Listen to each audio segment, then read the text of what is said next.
Dear friends, હું Manoj sir and English teacher.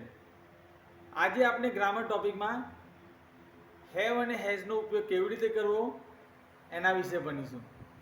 તો generally આપણે જાણીએ છીએ કે દરેક ધોરણમાં 8, 9, 10, 11, 12 તો શરૂઆતથી 12મા ધોરણ સુધી પણ હેવ અને હેઝ આવે છે. તો આજે આપણે હેવ અને હેઝ એના વિશે ભણીશું.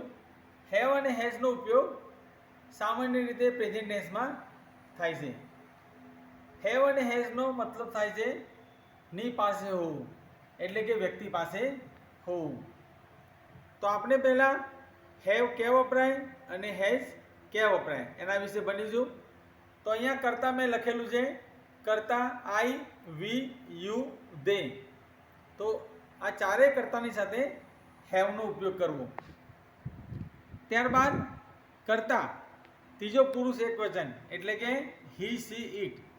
જ્યારે કોઈ એક વ્યક્તિ હી, સી, ઇટ મતલબ ત્રીજો પુરુષ એકવચન જેમાં કોઈ નામ આપેલું હોય, રોશન, મોહન, રાજુ, વિદ્યા, રોશની, મતલબ છોકરો હોય કે છોકરી, હી અથવા સી, અથવા કોઈ એનિમલ આપેલું હોય જેમ કે બફેલો, કાવ, ટાઈગર, પીકોક, તો એક વચન સાથે હંમેશા હેઝનો ઉપયોગ કરવો. કારણ કે એક બર્ડ, એક વ્યક્તિ, પુરુષ કે સ્ત્રી એ ત્રણેય હી, સી, ઇટમાં આવે છે. એટલે હી, સી, ઇટ સાથે હેઝનો ઉપયોગ કરવો. તો અહીંયા આપણે આ વિડીયોમાં તમે જોયું કે કરતા આઈ, વી, યુ, દે એની સાથે હેવ વાપરવું અને કરતા હી, સી, ઇટ એની સાથે હેઝ વાપરવું. હવે આપણે હેવ અને હેઝ કેવી રીતે વાપરવું વાક્યમાં એના વિશે ભણીશું. તો અહીંયા મેં તમને એક્ઝામમાં પૂછાય છે do as directed. Do as directed જેનો મતલબ થાય છે સૂચવ્યા મુજબ કરો. તો અહીંયા આ પેરેગ્રાફની અંદર 2 કે 3 માર્કનો પેરેગ્રાફ પૂછાય છે.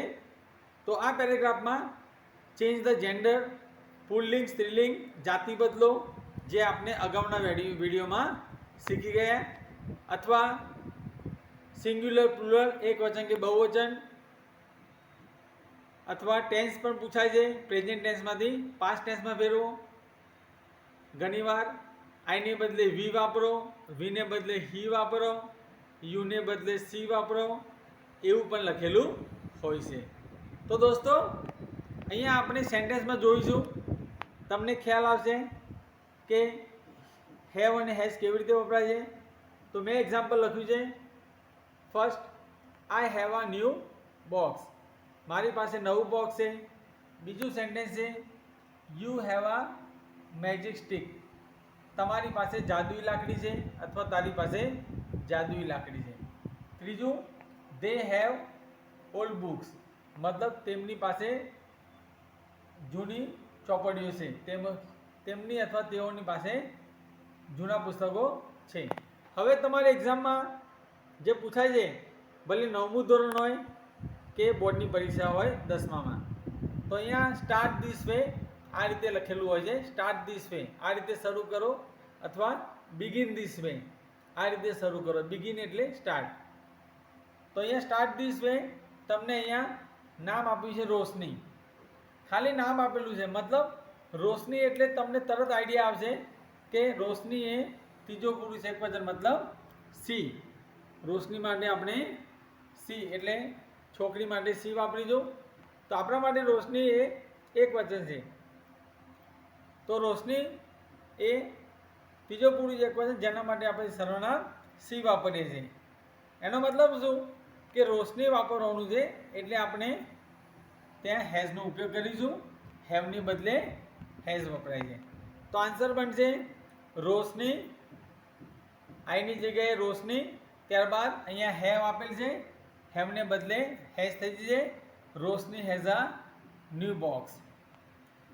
બીજું સેન્ટેન્સ છે યુ હેવ મેજિક સ્ટિક. તો ત્યાં આપણે બીજા સેન્ટેન્સમાં પણ રોશની વાપરીશું. મતલબ પહેલા સેન્ટેન્સમાં રોશની વાપર્યું એટલે બીજા સેન્ટેન્સમાં આપણે સી વાપરીશું.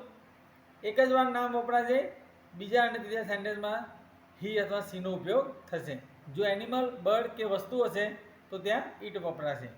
તો અહીંયા આપણે ફરીથી યુને બદલે સી, એટલે કે સી હેઝ આ મેજિક સ્ટિક. અહીંયા આપણે યુને બદલે સી વાપર્યું રોશની માટે, એટલે યુ હેવ એને બદલે થઈ જશે સી હેઝ.